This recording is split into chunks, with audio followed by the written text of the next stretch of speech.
Welcome to Raising Financially Fit Families with Joline Godfrey podcast. I'm your podcast producer, RJ Malik. Joline, as always, looking forward to another interesting topic. And this one, I have a feeling, is a little bit different than what you normally do. Am I reading this correctly?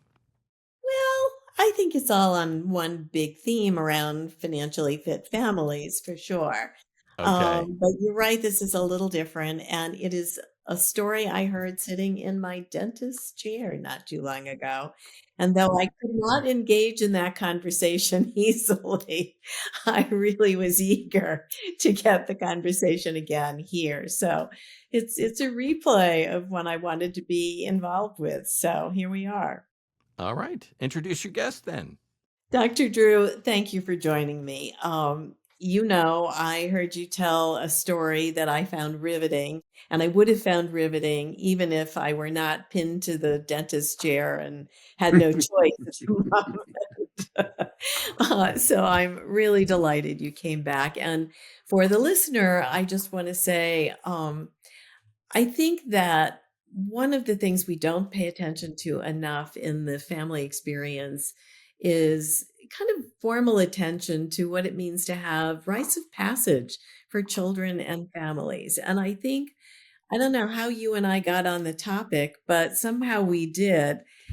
And I just wanted to say, I think rites of passage are so important for kids. I and I want to talk about it because one of the places we pay attention in Bounce is to the night before a birthday. And I'll come back and talk about that a little more in a few minutes. But you've got a son. You decided to pay attention to how you passed his birthday. And I wondered if you would do two things. One, start and first tell us a little bit about yourself. And then we'll get into the birthday story. But who are you? Well, it's a pleasure to be on your podcast. Thank you so much for inviting me, Jolene. I'm really honored that you would think of me. I am a dentist. I work in Ojai, California. But when it came to this whole rite of passage thing, I've been a clinical dentist for about 16, 17 years now. And one of the things I've always kind of noticed about my patients is that you have these young, very intelligent, very precocious children, and they come in and they have all these things to say, and they really want to engage with you and talk with you. And then starting at about 13, 14 years old, all of a sudden that just switches off like a light switch. One day Billy comes in, and says, "Oh, Dr. Eggebraten, it's so good to see you. Have you checked the stock market today? What do you think about the T-bonds?" And, and then 6 months later, Billy would come in and be like, "Hey, Billy, how's things going?" And go, "Ugh." Wow. And it was just like this little light switch. And so after a period of time, it kind of occurred to me what's really happening is that the influence of myself kind of reduces at a certain point with this individual, once they become teenagers. And once they become teenagers, that influence seemed to shift away from adults and parents to peers, essentially. And I was always kind of aware of that in the back of my mind. And I remember thinking about those old anthropology classes I took in college about these rites of passages. And I thought, well, maybe there's a few things I should tell my son before I lose influence, because I know that once I became a teenager, there's a lot of things that I'm just not going to be able to influence them on anymore. This all of a sudden, other people's opinions are more important than mine. And that's good. That's healthy. That's how we do. That's how we break from the last generation. We become our own generation, and make our own decisions throughout life without always relying on our parents and so on and so forth. But it's still kind of, it's a moment you have to capture before it disappears, before the influence is gone. Yeah. I'm curious, as you talk about what triggered you to think about rites of passages altogether, I know that you also travel for your profession to other parts of the world. Can you talk about that a little bit? And has any of that affected you? So yeah, over the years, we've had a chance to do a couple of really kind of cool mission trips through a group called West African Community Missions, which is the local group in Ventura, California, run by a local pediatrician and infectious disease specialist. And he would organize these trips. They would go to these really remote places that just desperately needed healthcare, in a way that's difficult to understand. And going to these places is rewarding in its own sense. You get to really learn about another culture, meet another culture, and kind of see them on their level. When we travel the world as tourists, we have this privileged kind of status that we enjoy. Well, you do anyways in mission trip as well, but it's a little bit different because you get to interact with people that aren't there to serve you; they're there to serve other people. It just changes the interaction a lot. But one of the most important things that always comes after you go to one of these trips, you spend time in really impoverished place or in the developing world, you find your priorities change a lot. When people are struggling in such a different way for such different things, you get home and all of a sudden you realize that scratch on the fridge is just completely not important, and spending all this time picking out a paint color for that, or, oh, I've got a dent in the car or some other thing like that, oh, we've got to make sure our vacation is just perfect for the kids. And you get back from something like this and it really kind of just reorients your priorities a little bit about what sort of things really matter, I think that happened first when I came back from a rural part of Haiti. I'm sorry, Jamaica. And then later on, Nigeria and Cameroon. And when you come back from a place like this, you just really are aware of how easy life is in many aspects for us compared to so much of the rest of the population. They're just struggling to eat essentially and survive. Right. Right. Now, I think travel in that way is so important for young people. I don't care what their background is or how they grow up. Here in the United States, we do take privilege for granted in a remarkable way. And exposing kids to what's real out there in the rest of the world, I think, is incredibly important. Um, and so, hats off to you for doing that. I think a lot. I think I talked to you about the night before the birthday. And maybe it was when I said something about the night before or birthday eve. You began to describe what you did I think it was in this last year, or was it longer ago? When did you start doing this? It was for Alexander, my 12-year-old's 12th birthday. He's going to turn 13 here in August. And so it's approaching about a year ago or so. And I had this kind of list of things that I've been compiling for about a year or so. And I just wanted to have a time to myself with him where we could talk a lot. But at the same time, I also wanted to be pleasant for him. I wanted him to really enjoy it. And so I did a couple of things that I thought would make it more memorable, along the way, so that it would be a special moment for him. And maybe that specialness of that moment would make the things I said or the conversations we had, really is more of a conversation, more impactful in that sense, You said you had been keeping track of some things. You were pretty intentional about this process. Yes. I suspect you're intentional about everything you do in parenting, but what kinds of things were coming up for you? Well, the world just, continues to change every day. It's actually the very first thing we talked about. And I feel that we have this natural tendency to kind of resist that change. We want to keep things the way we know work. And we want to do it this way because we know that works.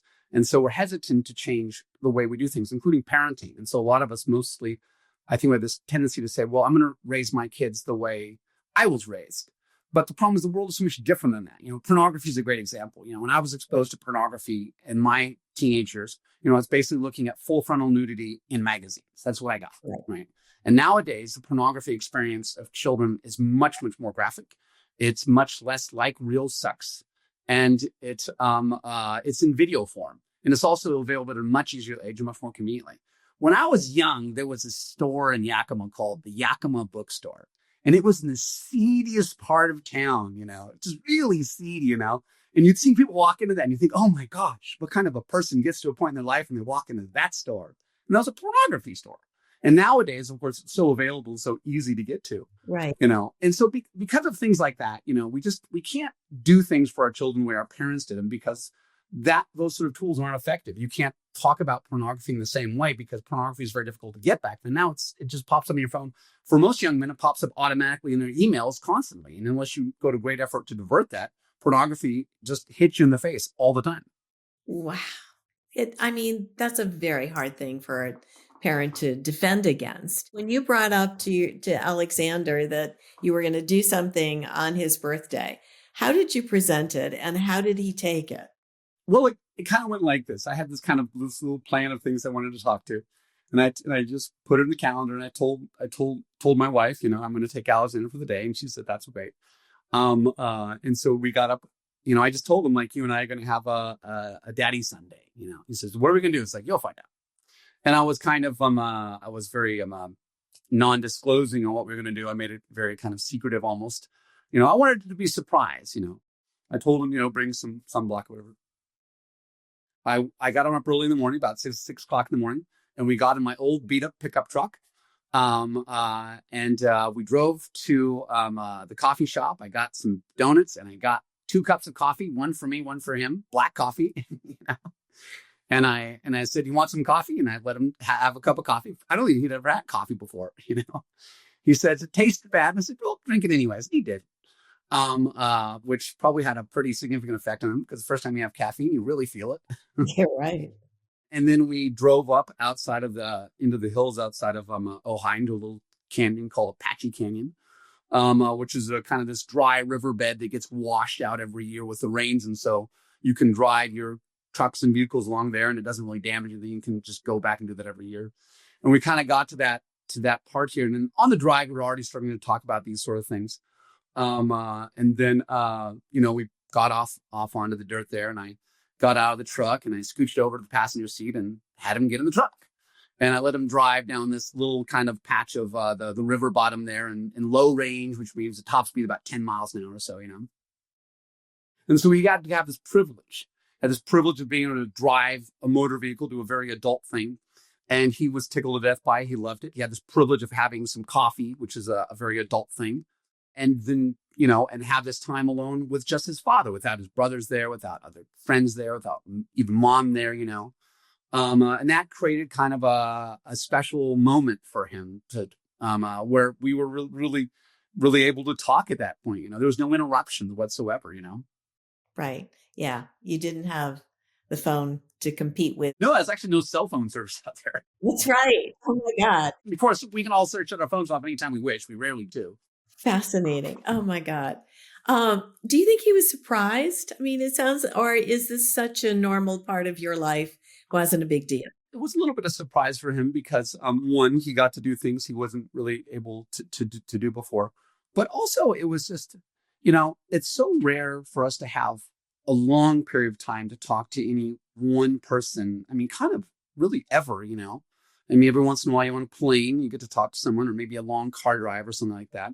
But so often we're distracted by so many other things. We don't really have these long conversations. So he was a little surprised, but mostly I think he was just excited to have some time. I think that, you can really tell what's important to people based on what they spend their time doing, whatever, if you spend all your time doing this and that's what's important, you spend all your time doing that, that's what's important. So when someone gives you time, that's really saying, I care about you enough to give you my precious time. Right. Right. No, time is the gift ultimately. So he got the coffee, he got a driving lesson. Any other high points of the day? Really, yeah. There was this conversation, I had this list of all these things I've been kind of compiling over time. Of course, things you have a list. that I Yes, wanted to talk to him about, you want to hear the list? I do. Please. Okay. Let's do it. Here's a list of things that I had kind of penciled out over the year or so. So the first thing we talked about is what we've just spoken about. The world will always be changing. So we must always be adapting and not set in our ways. This idea that I'm going to change the world before I can adapt to it is really not true. Right. First, you have to adapt to the world. And then once you adapt to the world, then you can change it. And every single year, things change a little bit. And if we don't roll with the punches, if we don't move, when the COVIDs of the world happen in our lives, if we don't jump and change and adapt to it, then we'll be left behind in whatever we're doing, whether it's a financial situation, a business situation, an emotional situation. We deal with people different emotionally or socially or any other thing like that. And I think that so often people don't do that. People are resistant to change. They say, I don't want to change because I know that this way works. I don't want to try something new, and that's unfortunate, because trying something new is the variety is the spice of life, right? Exactly. And I think of 12-year-olds as being a little more malleable anyway. Very much so. So when you were talking about this first one, do you think he thought, well, of course, or did he have a reaction? Well, I think, a lot of these topics we're talking about, they've never been presented to them before. And I notice that when I have a patient and they have an idea about what a certain procedure is, like a certain type of filling or something like that, if they've already heard about it, then they already have a mindset about that. But if I'm the first one telling them about that, then that information is really easy to get to them. So it seems to me that the first time you learn about something is the most influential time.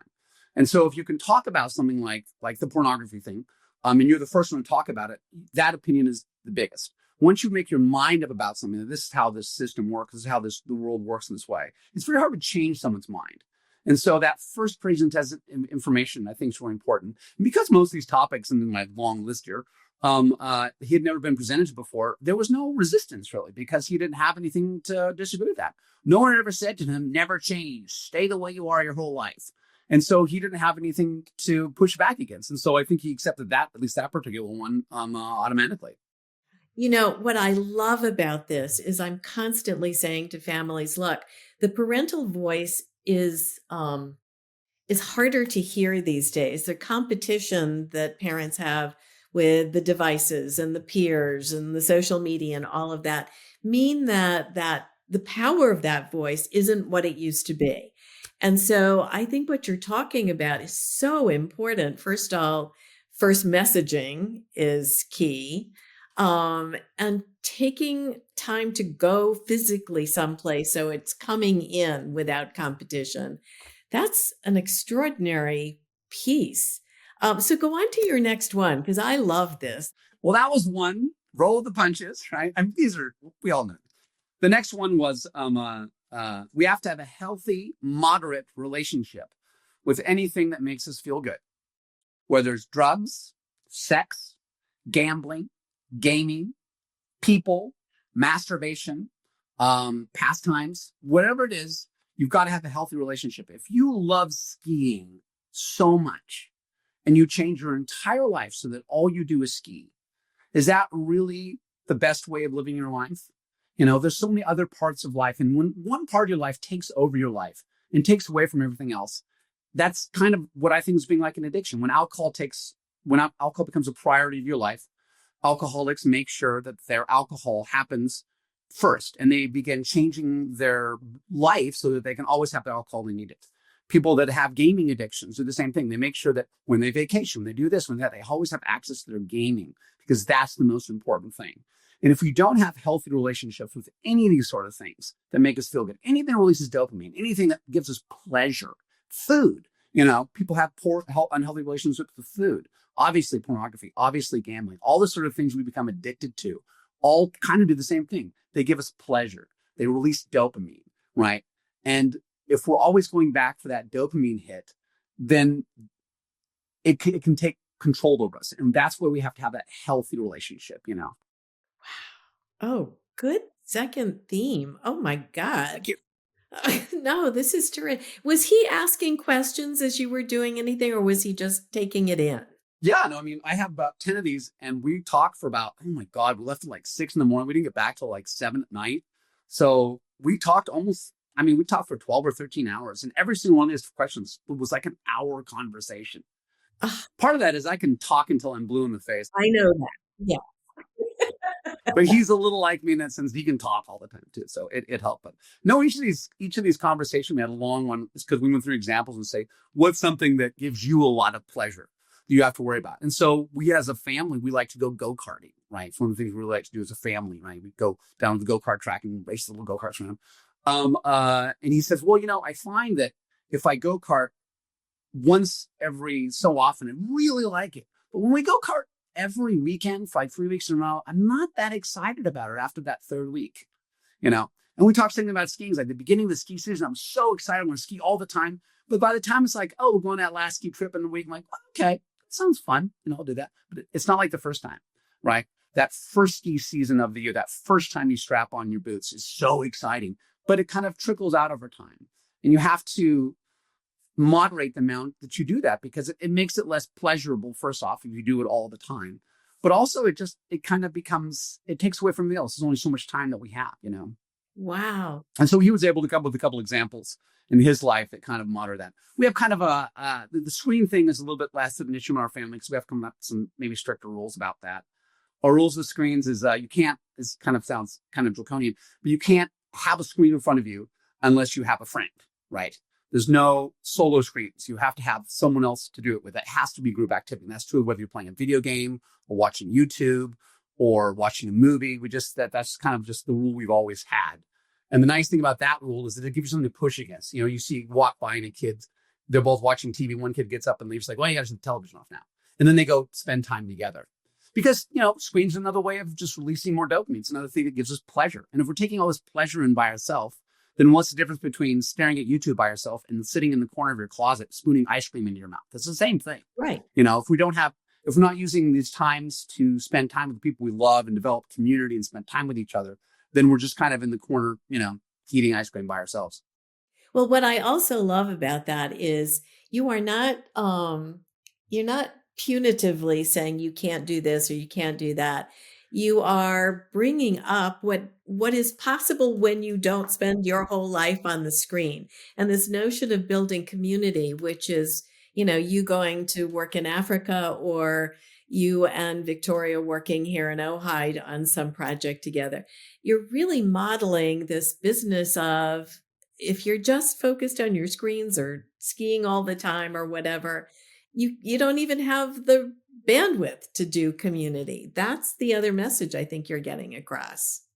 Yeah, well, we're kind of in the attention economy, right? Where all of our devices are very well designed in such a way to keep as much of our attention on it as possible, using some rather nasty means of sending things that make us angry, things that make us afraid.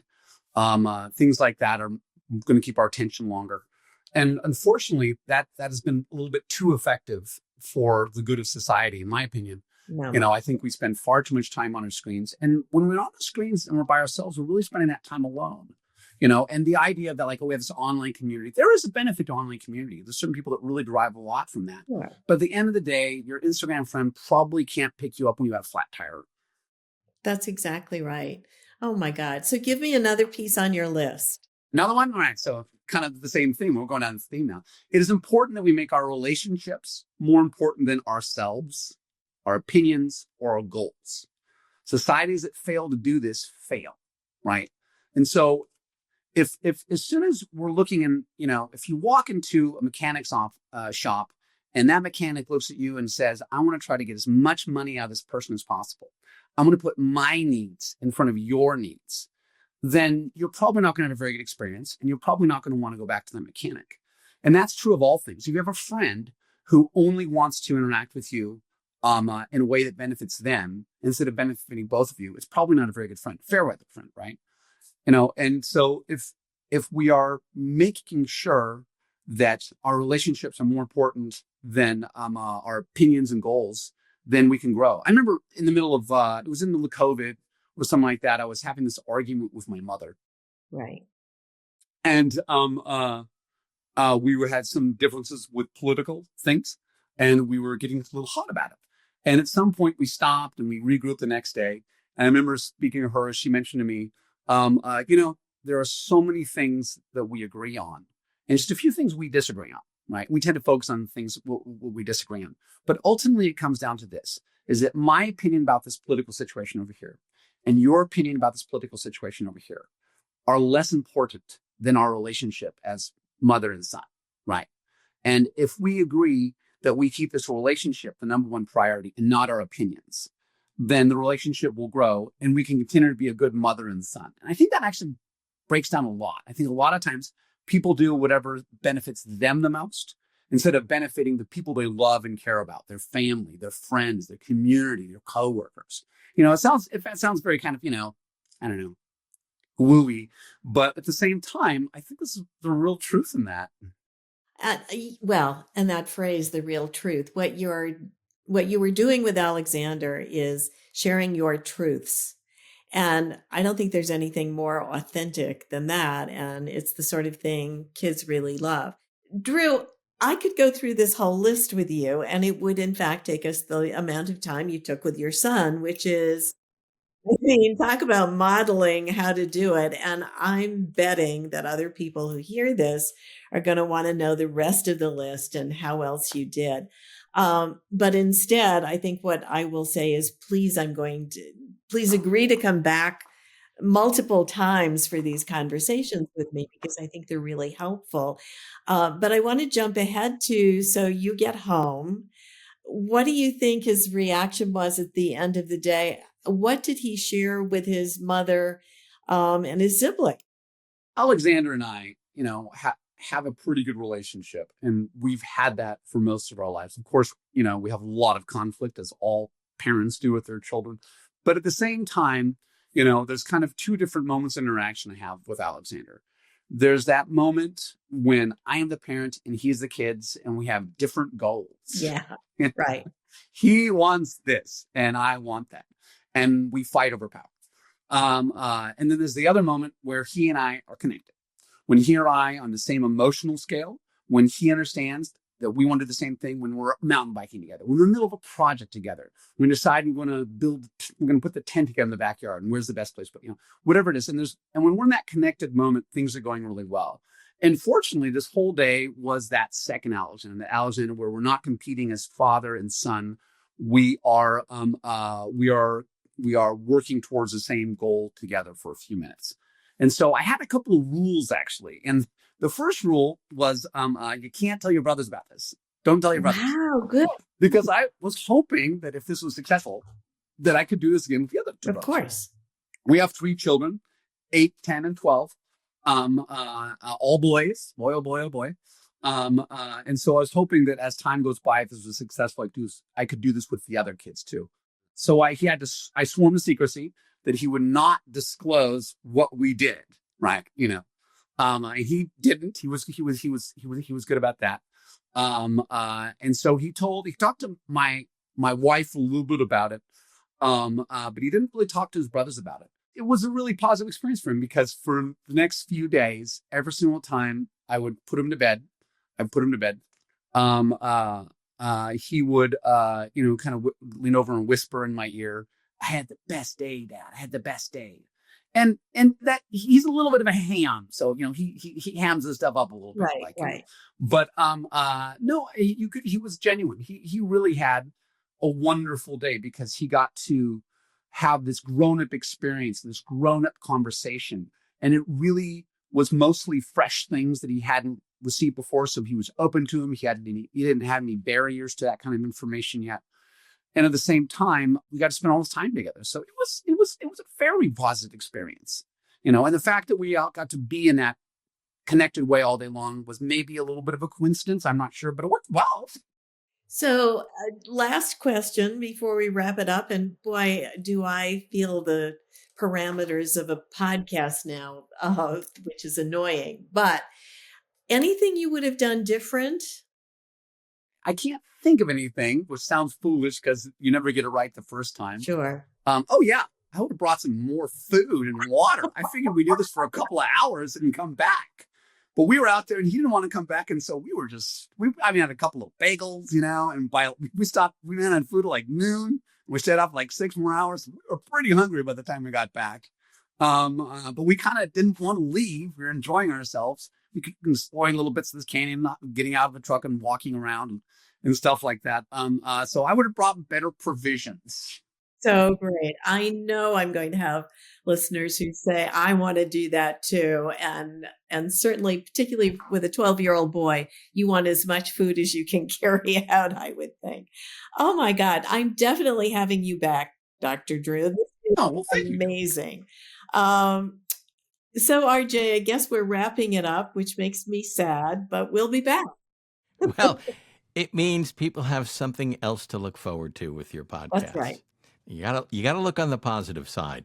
But before you go, Drew, how about some contact information if people want to get in touch with you? I guess my email would be best. My personal email would probably be best. That's Eggebraten, hotmail.com. It's EGGEBRA at hotmail.com. You can tell how old it is because I only got the first 7 letters of my last name before I got a Hotmail address. Not that anyone's gotten a Hotmail address in the last decade. That's great. All right. And Jolene, your contact information? Well, I always spell it. It's Joline, Joline at bounce-.com. And of course, our URL is www.bounce-10.com. And I will just, he won't say it for himself, but um, Drew is my own dentist, and I fly 3,000 miles to see him. So I think that says a lot about how Is it really that far? So this has been a terrific session for me, and I look forward to having him back. So thanks, RJ. Excellent. And thank you. We're looking forward to your next podcast. And thank you for listening to today's Raising Financially Fit Families with Joline Godfrey podcast. Please like, follow, and share this podcast with friends and family. Until our next podcast, for Joline Godfrey, I'm RJ Malik.